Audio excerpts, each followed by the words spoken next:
आज हम पढ़ेंगे force between two parallel linear conductors carrying current.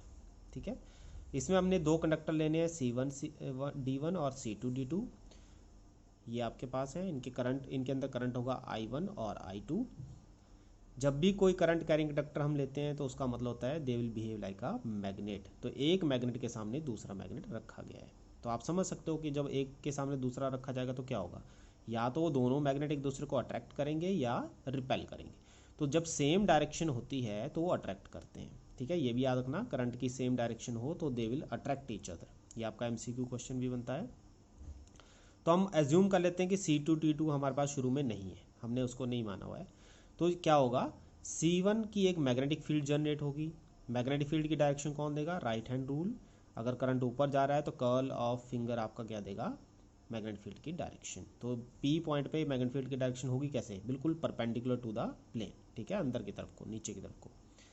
तो मैग्नेटिक फील्ड आपके पास क्या आएगी, एक स्ट्रेट कंडक्टर की वजह से P पॉइंट जो कि R डिस्टेंस पे है तो होगी μ0/4 2I1 अपॉन R। I1 क्यों, क्योंकि इसके थ्रू I1 करंट पास कर रहा है। अब ये कहता है कि जब भी आप किसी मैग्नेटिक फील्ड में एक और करंट कैरिंग कंडक्टर रख देते हो, जो आपने इससे पिछला आर्टिकल किया, it will experience a force. ठीक है, तो करंट कैरिंग कंडक्टर को किसी मैग्नेटिक फील्ड में रखा जाएगा। अब आपने करंट कैरिंग कंडक्टर कौन सा लिया, C2D2। किसकी मैग्नेटिक फील्ड में, C1D1। तो जब आप C2D2 को C1D1 की मैग्नेटिक फील्ड में रखोगे तो ये क्या करेगा, फोर्स एक्सपीरियंस करेगा। और फोर्स कितनी एक्सपीरियंस करता है, BIL। ठीक है, आपने फॉर्मूला याद किया होगा पिछले रिलेशन से। तो अगर मैं लेंथ को 1 मीटर एज्यूम कर लूँ तो ये बन जाएगा B1I2। और वाई B1, क्योंकि कंडक्टर 1 मैग्नेटिक फील्ड प्रोड्यूस कर रहा है। और कौन फोर्स एक्सपीरियंस करेगा, कंडक्टर 2। तो I2 आपने कंडक्टर 2 के लिए लेना है। तो ये वैल्यू आपकी आ जाएगी, ये रिजल्ट आ जाएगा। फ्लेमिंग लेफ्ट हैंड रूल से आप इसकी डायरेक्शन पता कर सकते हो, इट विल बी इनवर्ड। ठीक है, ये इस केस में इस तरफ को रहेगी। अब आप क्या कहते हो कि जैसे आपने फर्स्ट कंडक्टर की मैग्नेटिक फील्ड की वजह से दूसरा कंडक्टर लिया, फोर्स एक्सपीरियंस किया, तो ये भी तो एक मैग्नेट है, तो ये भी तो अपनी मैग्नेटिक फील्ड जनरेट करेगा। तो अब यहाँ पे हम दूसरा केस ले लेते हैं कि C2T2 जब मैग्नेटिक फील्ड जनरेट करेगा तो C1D1 भी फोर्स एक्सपीरियंस करेगा और इसी तरह फोर्स एक्सपीरियंस करेगा। इसमें आपकी मैग्नेटिक फील्ड की डायरेक्शन आउटवर्ड आएगी तो फ्लेमिंग लेफ्ट हैंड रूल की वजह से जो आपकी फोर्स एक्सपीरियंस होगी that will be toward the C2D2। ठीक है, तो मतलब ये हुआ कि दोनों ही कंडक्टर मैग्नेटिक फील्ड प्रोड्यूस करेंगे और दोनों ही कंडक्टर दूसरे की मैग्नेटिक फील्ड की वजह से फोर्स एक्सपीरियंस करेंगे। ये वाला कंडक्टर इसकी वजह से फोर्स एक्सपीरियंस करेगा और ये वाला कंडक्टर इसकी वजह से फोर्स एक्सपीरियंस करेगा। तो दोनों एक दूसरे के ऊपर फोर्स लगाएंगे और दूसरे की फोर्स भी आपकी सेम आएगी। जैसे ऊपर वाला केस है वैसे F1 की भी आपकी सिमिलर फोर्स आएगी। ठीक है, अब अगर हमने 1 एम्पियर को इससे डिफाइन करना हो तो हम क्या करेंगे, I1 I2 की वैल्यू 1 एम्पियर ले लेंगे, R की वैल्यू 1 मीटर ले लेंगे। तो F कितना आ जाएगा, μ0/4 इसको कैलकुलेट करेंगे। μ0/4 की वैल्यू होती है 10⁻⁷ 2 यहाँ से आ गया तो 2 × 10⁻⁷ न्यूटन पर मीटर, मतलब आपने पर मीटर यूनिट लेंथ ली हुई है। तो हम कहेंगे कि it is that much current, ये वो करंट है, 1 एम्पियर वो करंट है जो दो पैरेलल कंडक्टर्स जो 1 मीटर डिस्टेंस पे रखे गए हैं फोर्स एक्सपीरियंस करवाएगा। कितनी, 2 × 10⁻⁷ न्यूटन पर मीटर। ठीक है, तो ये इसकी डेफिनेशन है, इसको आपने देख लेना है। इसके बाद एक और बड़ा इंपॉर्टेंट टॉपिक है, torque on current carrying coil in a magnetic field. ठीक है, आपने एक करंट कैरिंग कॉइल ली PQRS, यहाँ पे आपको दिया गया है PQ = RS = L लेंथ माननी है इनकी। PQ कहाँ है देख सकते हैं आप, PQ और RS की L लेंथ माननी है और इसकी आपने B लेंथ मान लेनी है।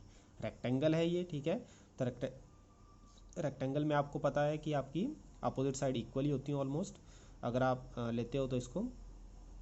और I करंट इसमें से पास कर रहा है P से Q, Q से R, R से S और S से P।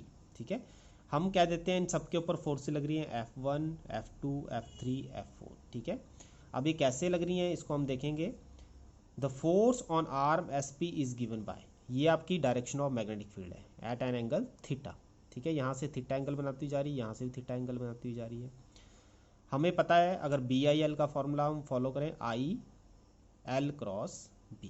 ठीक है, अब लेंथ इसकी क्या है, एस पी। अब ये आपने ध्यान देना है कि मैग्नेटिक फील्ड का जो एंगल है वो इस तरफ, इस वाली साइड को थीटा है, लेकिन अगर मैं इस साइड को लेता हूँ तो ये एंगल कितना बन जाएगा, अगर ये थीटा है तो ये कितना बच गया, 180 माइनस थीटा। ठीक है, अगर मैं इस वाली साइड के साथ मैग्नेटिक फील्ड का एंगल बनाना चाहूँ, अगर यहाँ से पूरा कंप्लीट लेना चाहूँ तो ये कितना बनेगा, 180 माइनस थीटा। तो यही मैंने यहाँ पे किया, S P cross B, S P की वैल्यू बी ले ली, स्मॉल बी, और बी तो बी है हमारी magnetic field, sine 180 minus theta. कितना बना रहा है वो, 180 माइनस थीटा। कितना होता है sine 180 minus theta, it is again sine theta. ठीक है, तो साइन थीटा आ गया। इसी तरह जो the direction of force will be upward, अगर आप इसमें डायरेक्शन ऑफ फोर्स देखोगे, अभी कैसे लगता है डायरेक्शन ऑफ फोर्स का पता, आप यहाँ से जा रहे हो, S P, curl of finger कैसे बनेगा, ऐसे बनेगा। ठीक है, ऐसे बनेगा तो थंब आपकी डायरेक्शन ऑफ फोर्स दे देगा। ये आपका कर्ल ऑफ फिंगर बन रहा है इधर से इस तरफ को, तो आपका जो डायरेक्शन ऑफ फोर्स होगी F4। ठीक है, सिमिलरली अगर आप यहाँ देखो, यहाँ तो आपका सिंपल है, ये वाला वेक्टर डायरेक्शन ऑफ करंट लेनी है आपने, डायरेक्शन ऑफ करंट इस तरफ को ही है, और ये एंगल आपके, ये मैग्नेटिक फील्ड है तो दोनों के बीच में एंगल थीटा आएगा। थीटा आएगा तो इसको हम सिंपल IBB साइन थीटा कर लेंगे। ठीक है, अब इसमें भी आपने देखना, आपका जो एंगल है वो SP उल्टा बन रहा है, यहाँ से इस तरफ को आ रहे हो, कर्ल ऑफ फिंगर नीचे की तरफ को बन रहा है। ऐसे अगर आप हाथ को ऐसे करोगे तो थंब कहाँ जाएगा, नीचे, तो दैट मीन्स आपका जो मैग्नेटिक फोर्स है वो डाउनवर्ड आएगी इस केस में। अब F2 और F4 इक्वल एंड अपोजिट है, दोनों का रिजल्ट कैसा आ रहा है, सेम। ठीक है, और उनका लाइन ऑफ एक्शन भी सेम है, एक ही लाइन पे लग रहे हो। तो जब लाइन ऑफ एक्शन सेम हो और फोर्सेस इक्वल और अपोजिट हो तो आपका नेट इफेक्ट क्या हो जाता है, ज़ीरो हो जाता है। ठीक है, उसके बाद हम बात करते हैं जो आपका F3 और F4 फोर्स, ये तो हो गया। अब F1 की बात करें PQ के साथ, ये PQ है आपका। ठीक है, PQ है, इस केस में अगर आप देखते हो तो आपकी जो मैग्नेटिक फील्ड है वो कहाँ जा रही है, वो जा रही है आगे की तरफ को, और करंट कहाँ जा रहा है, नीचे की तरफ को। ये मेरा आप देख सकते हो, एज्यूम कर सकते हो, थंब क्या देता है, थंब देता है आपको डायरेक्शन ऑफ फोर्स, तो मेरा थंब कहाँ आ रहा है, ऊपर की तरफ को, तो दैट मीन्स आपकी जो फोर्स लगेगी इस पॉइंट पे वो कहाँ लगेगी, वो लगेगी ऊपर की तरफ को। और सिमिलरली क्योंकि करंट यहाँ ऊपर जा रहा है तो आप नेचुरल सी बात है कि फोर्स अपोजिट डायरेक्शन में जाएगी, क्योंकि यहाँ करंट नीचे आ रहा है तो फोर्स ऊपर, यहाँ करंट ऊपर जा रहा है तो फोर्स आपकी कहाँ लगेगी, नीचे की तरफ को। अब ये यहाँ पे देखने वाली बात है कि आपकी ये इस आर्म पे फोर्स नीचे लग रही है और इस आर्म पे फोर्स ऊपर लग रही है, पहली बात। ठीक है, उसके बाद ये कहता है कि अगर आप इनके रिजल्ट भी कैलकुलेट करो, वैसे ही आपने फॉर्मूला लगाने हैं और वैसे आप रिजल्ट देखोगे तो फोर्सेस दोनों इक्वल हैं।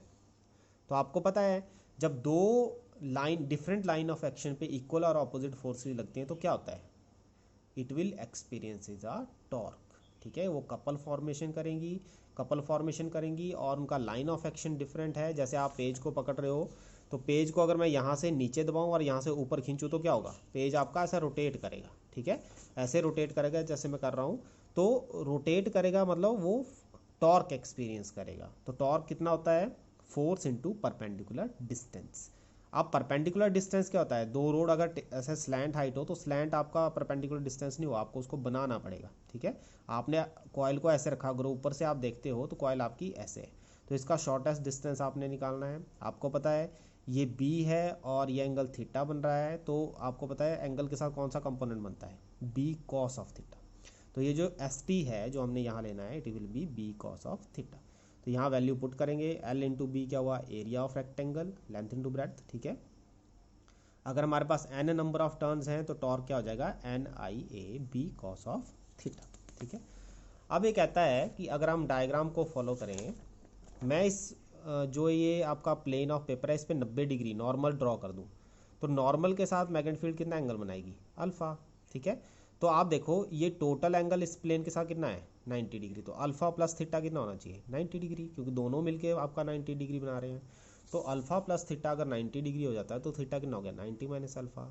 यहाँ पे थीटा की वैल्यू पुट कर देंगे ऊपर, तो ये बन जाएगा कॉस 90 माइनस थीटा क्या होता है, साइन अल्फा। साइन अल्फा ले लिया तो NIAB साइन अल्फा क्या होगा, MB साइन अल्फा। ठीक है, इसको साइन अल्फा करेंगे तो व्हाट इज साइन अल्फा क्या होता है, it is a cross product. तो टॉर्क क्या आ गया, M cross B, where M is equal to NIA। NIA का मतलब हुआ, मतलब M क्या है इसमें, मैग्नेटिक डाइपोल मूवमेंट। ये हम आगे भी पढ़ेंगे, इसको ध्यान में रखना है। अगर हम ऊपर वाली इक्वेशन को फॉलो करें NIAB कॉस ऑफ थीटा को, ठीक है, NIAB कॉस ऑफ थीटा को फॉलो करें तो उस केस में अगर थीटा 0 है, मतलब आपकी कॉइल और मैग्नेटिक फील्ड की डायरेक्शन सेम है, तो कॉस थीटा क्या होगा 1, टॉर्क क्या होगा मैक्सिमम। लेकिन अगर आपकी कॉइल मैग्नेटिक फील्ड के परपेंडिकुलर है, मतलब आपने ऐसे रखा हुआ है कॉइल को और मैग्नेटिक फील्ड ऐसे जा रही है, तो उस केस में आपकी जो टॉर्क होगा दैट विल बी 0। उस केस में आपको मिनिमम टॉर्क मिलेगा। ठीक है, तो मैक्सिमम टॉर्क कब मिलेगा, जैसे आपका प्लेन ऑफ पेपर पड़ा हुआ है और इसी डायरेक्शन में आपको मैग्नेटिक फील्ड अगर मैं देता हूँ तो उस केस में आपको टॉर्क क्या मिलेगा मैक्सिमम। ठीक है, तो ये आज के लिए का